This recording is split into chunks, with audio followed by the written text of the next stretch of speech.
салом мухлисони ҳамешагии канали Барса ТG. Дӯстон, давоми рӯзҳои охир ба ҷуз хабарҳои гузариши Дембеле ба дастаи ПСЖ ягон боду чанге атрофи дастаи Барселона чарх намезанад. Имрӯз мо вазъияти феълиро ба шумо сода карда мефаҳмонем ва ёдовар мешавем ки дар вақти омода кардани навори мо Усмон бузингари Барселона буд, агар ӯро аллакай нахарида бошанд. Хайр, дигар гапро дароз намекунему. Бо лайки зебою обуна шудани шумо мо низ наворро оғоз мекунем.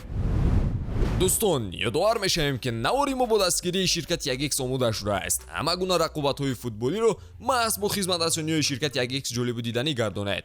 дар 1x регистратсия осон ва пардохт аз тамоми гӯшаи канори дунё, вале муҳимтар аз он бонус то $100 дар аввалин пардохт бо промокоди TG Barsa.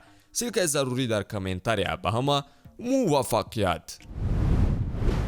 ҷанги калоне байни ду дастаи таърихан ба ҳам ошно Барселона ва ПСЖ сар зада истодааст. қаблан ҳам хабар дода будем ки ПСЖ бо Мбаппе аниқ ки дигар тамдиди ҳамкорӣ кардан наметавонад ва парижиҳо Дембелеро ҳамчун ивазкунандаи Килиан гирифтан мехоҳанд. Дембеле дар навбати худ бозингари калидии Барселона ба ҳисоб мерафт ва хави ба умеди калон дошт. Каталониҳо намехостанду намехоҳанд то ҳол ки Усмон аз даста равад. аммо аз ҳама нафаре ки гуфти гапҳо нуқтаи панҷумашро дар онда истодааст ки Усмон ба ПСЖ равад, ин агенти ӯ Мусо Сисоко мебошад. ӯ ба Усмон фишор додааст ки қарори гузаштан ба ПСЖ-ро барорад. ин ҳама кӯшиш бефоида нест, зеро фоизи хубе агенти Дембеле аз ин трансфер ба даст меорад. то охири моҳи август Дембеле метавонист ки бо нархи 50 миллион евро шартномаашро аз Барса харидорӣ кунад, аммо феълан ин нарх ба 100 миллион баробар гаштааст. Барселона рӯйрост аз гуфтушунид бо намояндагони ПСЖ даст кашида истодааст. нилнориҳо ҳатто баъди гирифтани пешниҳод оиди ин трансфер аз болои парижҳо мактуби шикоятӣ дар бораи вайрон карда шудани қоидаҳои фейрплей ба УЕФА ирсол намудааст.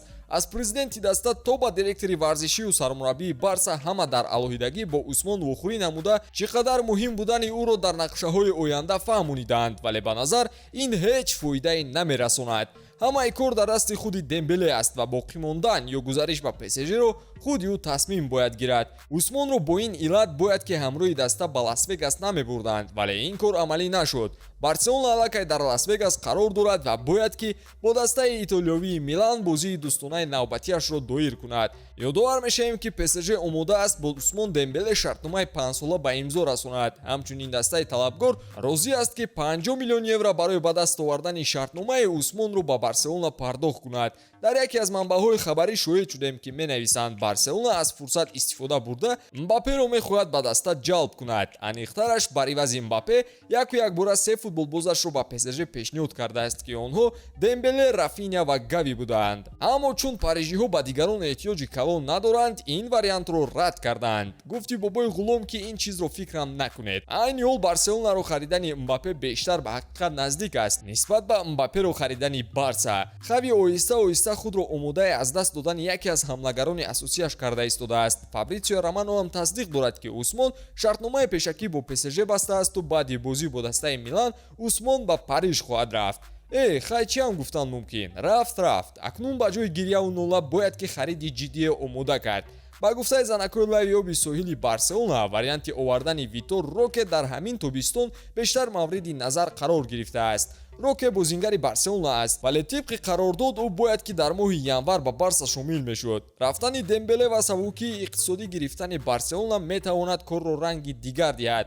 варианти дигар бошад ҳамон ошиқи шайдои Барса, ҳамлагари португалӣ Жоау Феликс аст. манбаъҳои дохили дастаи Барселона хабар доданд ки Барселона барои амалисозии ин трансфер корҳоро ҷиддӣ ба роҳ мондааст. роҳбарияти даста тарафдори ба иҷора гирифтани Жоу ҳастанд то ин ки соли баъдӣ ӯро пурра харидорӣ кунанд, аммо ҳайати мураббиён бошанд ба ин чиз муқобилият нишон дода истодаанд.